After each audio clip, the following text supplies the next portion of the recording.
même quand il sera plus grand.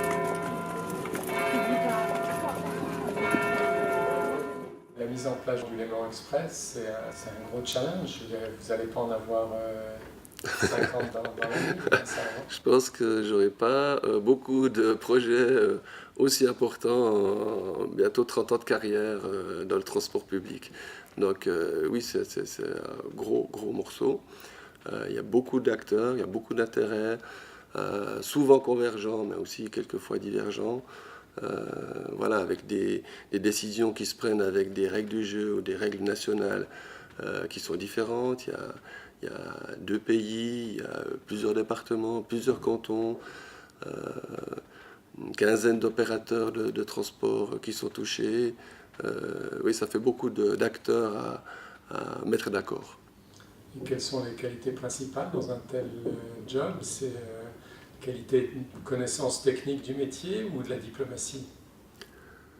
C'est les deux, c'est la diplomatie parce qu'il faut aller voir les gens, il faut se dire qu'il n'y a pas de petits et de gros partenaires, il faut éviter de les froisser, et le métier, parce que le métier, c'est aussi ce qui nous permet de chercher des solutions, soit qu'on a déjà mis en place, ou des solutions innovantes auxquelles on n'aurait pas pensé, et qui permettent de rassurer ses partenaires en disant oui, vous ne connaissez pas tout ou tel modèle de répartition des recettes, par exemple, mais nous on le connaît bien, ça fait longtemps, il faut pouvoir prouver ce qu'on dit, il faut avoir des exemples, donc c'est un peu les deux.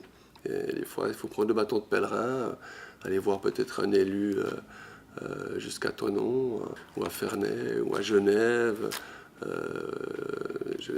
Quand on est sur Suisse, c'est plutôt les opérateurs. Oui, c'est passionnant. Après le vote sur la réduction des tarifs des TPG, Berne a tapé du poing sur la table, demandant à Genève de se plier aux normes suisses en la matière. Concrètement, ça veut dire quoi ?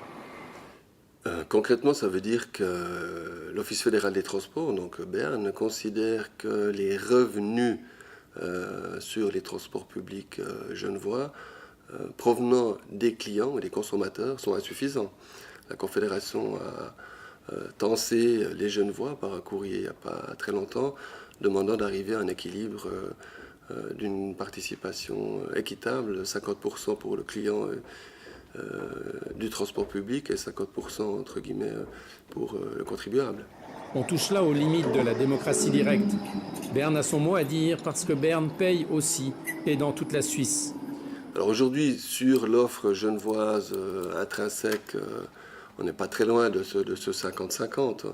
On doit être en 48-49, mais la Confédération, elle suit ça d'assez près, parce que 1% peut vite représenter quelques millions pour la région genevoise. Donc les offres de transport public sont assez conséquentes.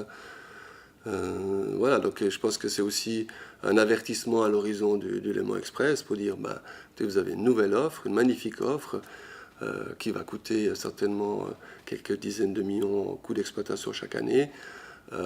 Voilà, pensez déjà à imaginer un niveau tarifaire ou des modalités tarifaires qui permettent d'atteindre cette parité 50-50, 50% clients, 50% autorité organisatrice, canton ou confédération.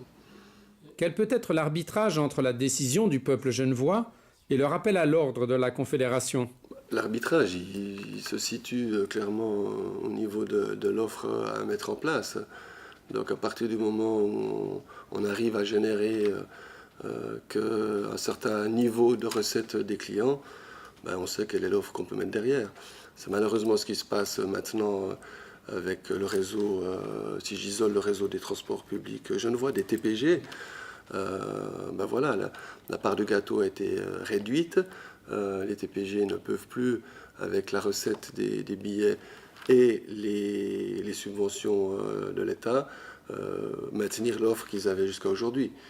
Donc ils sont obligés de redimensionner l'offre, de l'optimiser idéalement, mais ça ne se fait pas forcément très longtemps sans faire mal à un moment donné aux clients, malheureusement.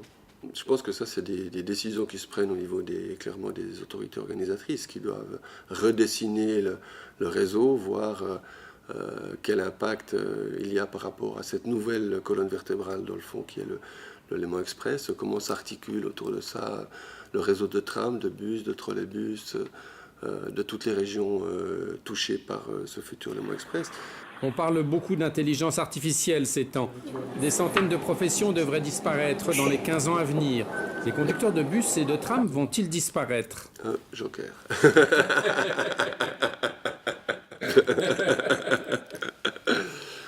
Non, je pense, si tu veux une vraie réponse, c'est vrai que on sait que l'essentiel des coûts d'exploitation est souvent la main-d'œuvre. Donc si ça permet de continuer d'augmenter l'offre ou de la maintenir avec des systèmes qui nécessitent moins de contribution humaine, pourquoi pas, ouais. D'ici 15 ans, il faudra choisir entre les coûts, les prestations et l'emploi, pour les transports et pour toutes sortes de métiers.